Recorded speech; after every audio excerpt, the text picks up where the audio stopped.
Yeah.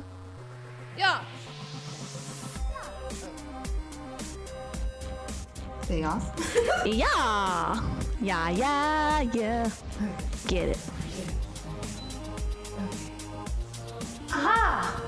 We did it. We're doing it again. We're really doing it, guys. Hi. Or should I say peeps? Peeps! Our peeps! We're back! Hi. I mean, yeah. Because, like, to us, we're back. Like, this is the second day we're doing this. But to other people, we've been doing this for, like, 3 weeks. That's just how we roll. Whatever. Yeah, so I guess that was very awkward. So what we do is we do pre-record, all right? So we both live very busy lives. Amanda has her daughter every other week, so we're kind of limited on when we can record. And because we are dropping twice a week, we normally record more than one episode in a sitting so we can release. Otherwise, we'd be podcasting all the time. All day, every day. Yeah. So. And yeah, I do this on my spare time. As we both do this on our spare time because we have very busy. So. Yeah, so don't hate that these are pre-recorded. It's still, I mean, what does it matter? It doesn't matter. Like, it doesn't. Like, I don't know why people rag on people that do that. Famous people do it all the time, but like as soon as some like local girls try to like save some time, like it's like, you didn't even do that this day. It's like, and like, I just want to say that the racism episode is coming out next week that we recorded 4 or 5 weeks ago, and a lot has happened since then. So like, just chill. That's all I have to say about that. Yeah, and I mean, like, as we're humans, you can. Like, there's even some things that I've said already on this podcast. I was like, oh man, I want to go back and like touch on that again, or things that I was maybe ignorant about. So with that being said, I also have another episode dedicated to Botox and just some more things that I learned about it, and the serious effects that can happen after injecting yourself. So stay tuned for that one. Yeah, and like that's the beauty of doing this, is that we are in control. We're gonna say whatever we think and feel because we're real motherfuckers, right? Like we only say what we think and feel. And yeah, sometimes we're gonna be wrong, but like that's the beauty of podcasting, is that, you know, you're just telling your fucking stories and you're just learning as you go. And so with that, I want to address you who are listening to this, who are commenting. We're gonna go ahead and address some of y'all. Now, Megan, I don't know if she's read these, but I screenshotted them, so we're going to just say what you've said, and yeah, whatever. Okay, so I just feel awkward today. Like, I'm so excited to do this, and I just feel, like, silly. I don't know. Okay, so this is my favorite comment. This was a comment on episode 1 from a guy named JK. This is good. There are no more adults in the room in leadership and the media. You guys gotta succeed because it feels like being herded like cattle into some bullshit dystopia. Your teeth are cute, by the way. Thank you. Thank you. That's really nice. That's a nice comment. This comment, I'm living for it because this is exactly why we started doing this, because we want to have adult conversations that aren't necessarily mainstream. So. Exactly. And like we want to have conversations that aren't talked about enough and that we aren't being influenced by. Like, these are raw conversations that we have, and it's not because we're following somebody else's narrative. This is our own narrative and our own story. Yeah. So welcome to our lives. Welcome to our lives. Yeah, exactly.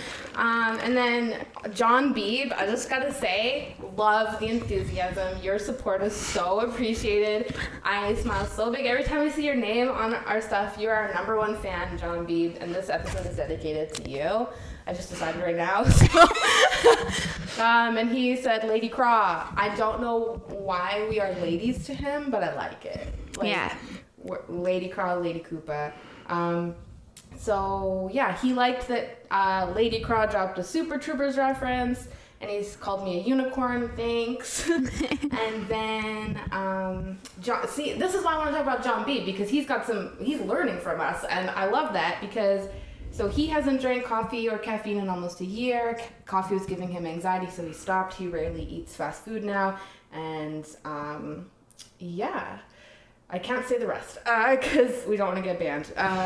It's about the jab, but Yes. And then Whitney Weed is the daughter of one of our friends, Sonia. Whitney listened to the podcast. Thank you, Whitney, for listening. She is an artist. Yeah, she does incredible work. I actually bought a picture from her for Amanda. Yeah, and it's like the best. It's hanging in my office, and I love it. Whitney Weed is very talented, and she said, our immune systems are beautiful. Do you want to read her comment while I go take care of something very fast? Oh, shit.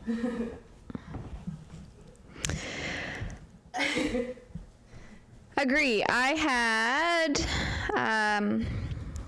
can I even say that word, or will... No, don't say that word. Say the C word.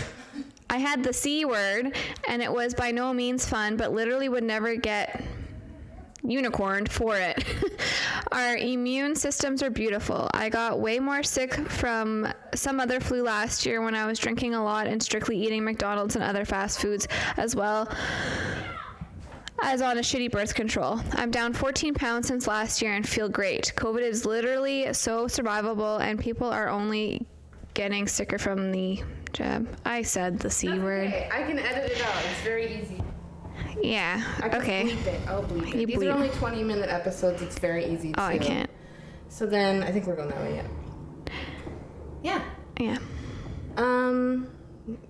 Oh, and then John again said, this podcast has become my pre-bedtime ritual. You're talking about Endgame, 2 chicks, 1 pod. Yeah. I love that. Please make it all of your rituals. Make it your drive to work ritual. Make it your bedtime ritual. Make it your shower ritual. Like, ritualize us. But in a good way, not in, like, Don't be creepy about it. Yeah. And I think that was it. The only other... We didn't have any comments on Facebook. Other than Patrick Ross, you can check out his YouTube channel. He said he made a joke about us culturally appropriating chicks. So that was kind of funny.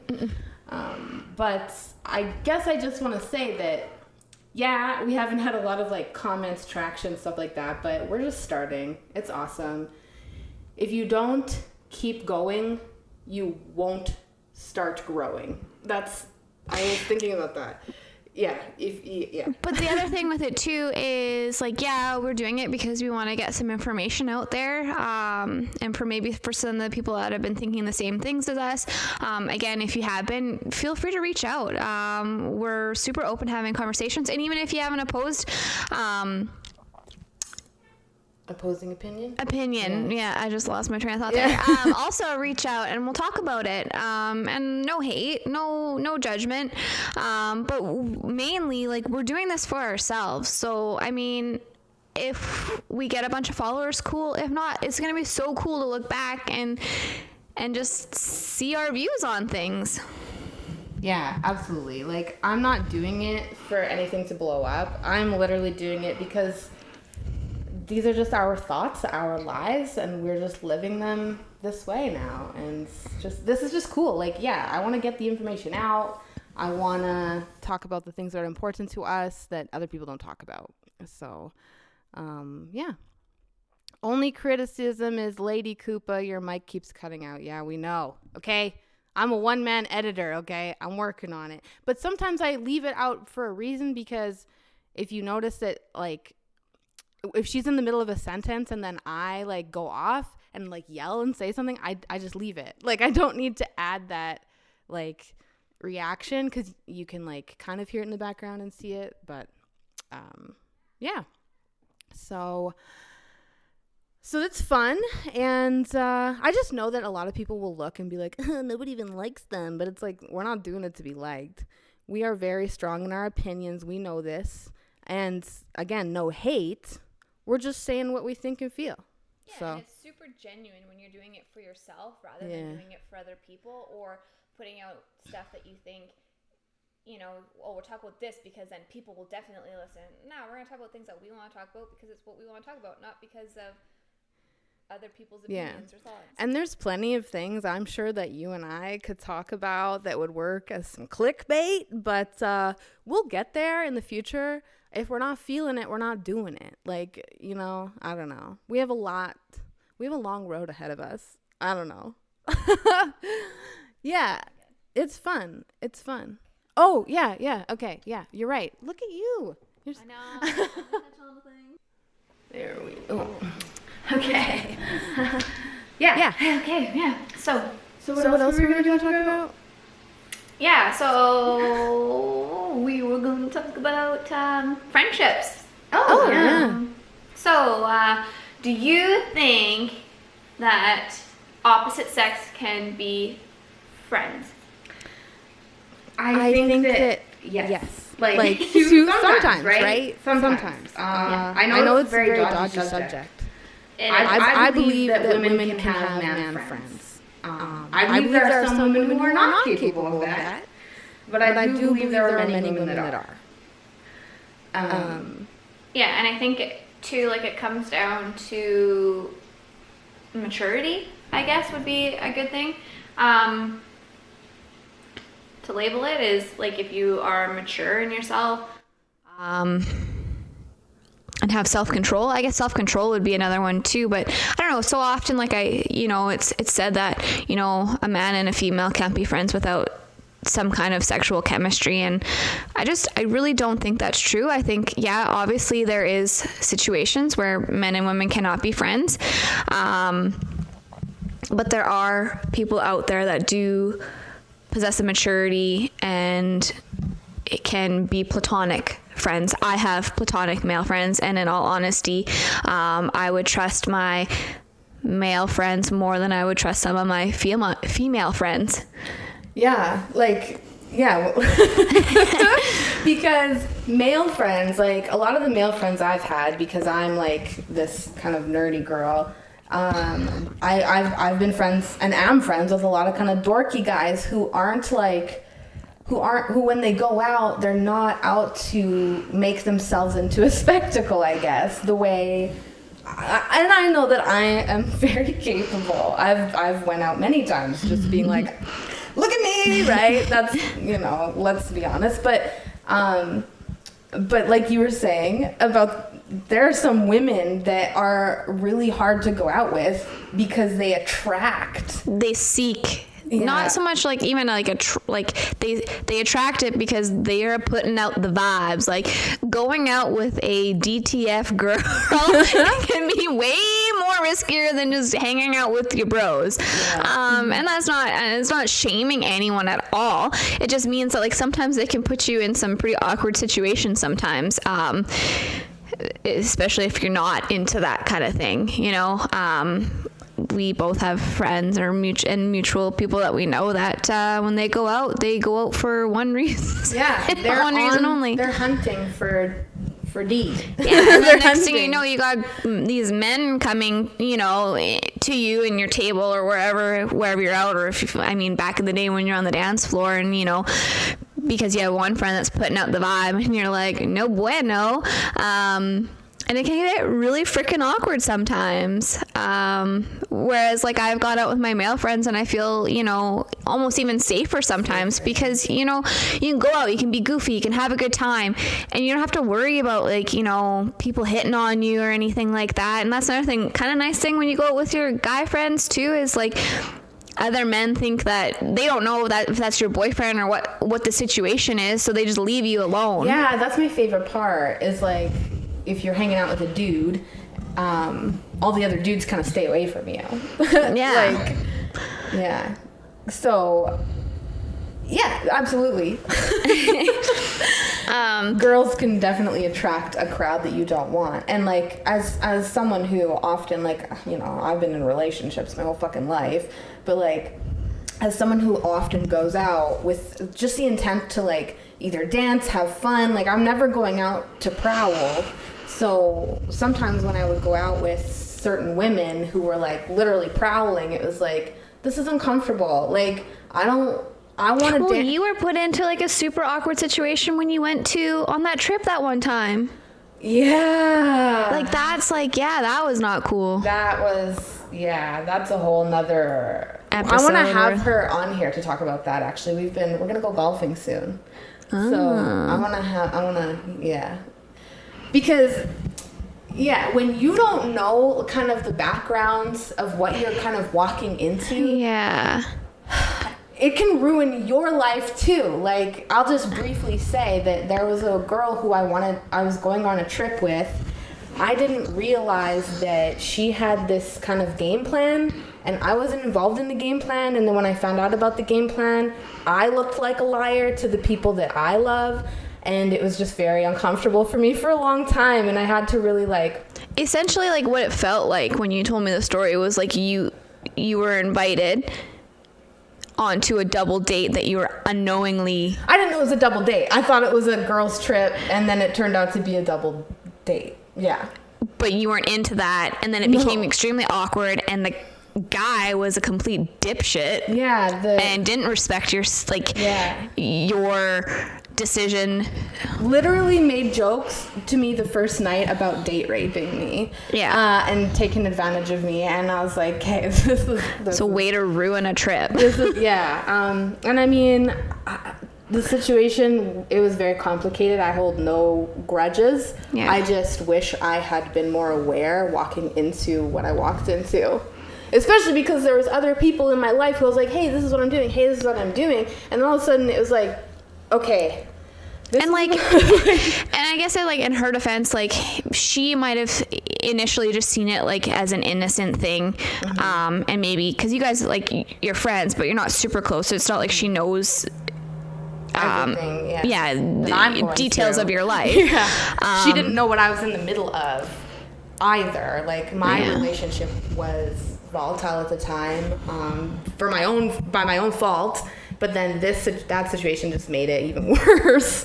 So, but either way, going out with girls who are DTF, and another thing, girls, there's nothing wrong with being DTF at all. No. But if you're DTF and you get on all fours and lick someone's asshole the first date, there's a chance that somebody won't want to go on a second date. There's a chance. A small chance. Yeah, no, like, if you... Sexuality nowadays is, different to everyone. Some people, might be a little bit more prude. Some people are more out there. And there's nothing wrong with any of that. Do what you want. Just be safe. Be safe about it. That's the only thing that I could say is, you just hear of so many stories and you're just like, you did what? Like, licking buttholes. Like, aren't you worried you're going to get pink eye or something? Right? Like, oh my goodness. There are so many things that I feel like there are so many things you need to know about someone before you lick their asshole. Like, yeah, so when this story was told, I was like, you did what? He asked for what? And you did it? So, like, how do you even do that? How do you even do that, Megan? I was like, how does that work? Oh, she said, well, you just got on all fours. I'm ready. Like, what? And so then I'm really not shy about asking questions. I was like, so, like, gross. Like, was it clean? Like, was it shaved? Oh yeah, it was shaved. Oh, okay. Gross. So he was, like, anticipating, but, like, and then the next day apparently he got real weird with her and completely ghosted her. And it's like, well, and, like, at the time I think she was really looking for, like, a boyfriend, but it's like, you still have to, like, as much as there's nothing wrong with hooking up, but when you're hooking up with someone the first time you're meeting them, I don't personally think it sends out the right message. Like, it's not dating material. If it's the very first time you're meeting someone, you have to respect that they might not be interested in anything long term. Yeah, there's actually a book called, Cindy was telling me about it, it's called From Doormat to Dream Girl. How to, like, make men respect you and actually try to get you rather than just cook them a 5-course dinner and fuck them and lick their asshole on the first night. It's like, make them work for it. Like, make them actually pursue you, because men want to pursue you. Men don't want a girl who just was like, okay. Like, some do, but, like, most men want a challenge. They want to chase. They want a girl that will challenge them intellectually and I don't know, make them a better person, maybe. Do whatever they say on the first day of meeting them. So that's this episode. Thanks, guys. We got 10 seconds. Anything you want to say? Watch out for pink eye, guys. Don't get pink eye. Okay. Yeah, bye. Oh. That kind of